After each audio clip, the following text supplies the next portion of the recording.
Hi there, this is Jeffy Jr. and Edna Materi. Today we are still on children's security, and it's my assumption and my hope that these children in your custody do have your full names and that they know their names in full. They have your number of head.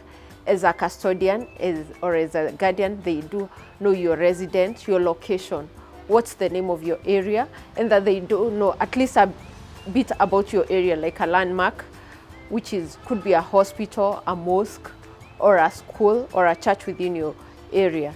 And with all these details, in case they are stranded, I'm so sure we've all told them not to talk to strangers.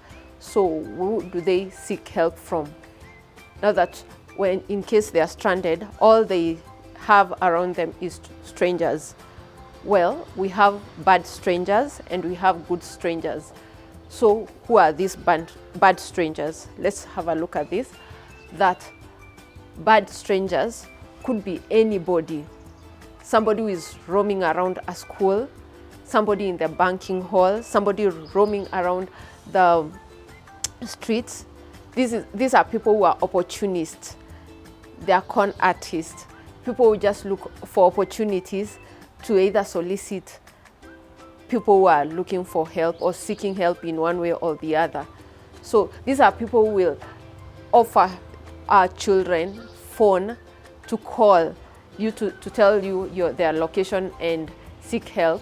But the next minute you get a phone call from the same stranger soliciting ransom in exchange for your child's security. So where can they be found? These people, we've said, even the public places, could be market, they could be found in public or private events. Pretty much they're everywhere. But so where do they seek help from these good strangers that we've talked about? We've got the good strangers who are people in uniform.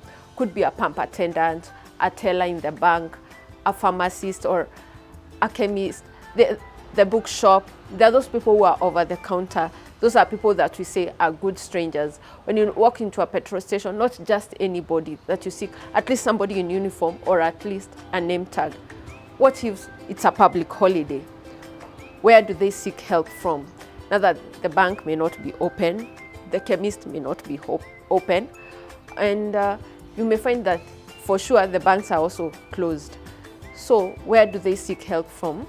There could be policemen. We do have police uniform. I'm sure they know about it, or the army. If they don't see somebody in patrol, what of the guards? We have all this building around that are manned by these guards manning various buildings within this town or within this center. So they seek help. And I'm not talking of somebody who is standing by a building.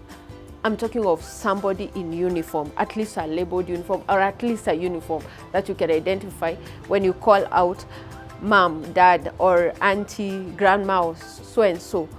This is I'm calling from this location. This is the name of this person. Basically, this is somebody you can identify with, as a child can identify with, that they are safe with this uniform. There's so and so, as opposed to a stranger, a bad stranger, as we said, who is just walking around without uniform, without any markings whatsoever. So now that help is on the way, do these children roam around? Do they walk around? There's probably a fountain they had seen, a monument they had seen. Now they can go and view.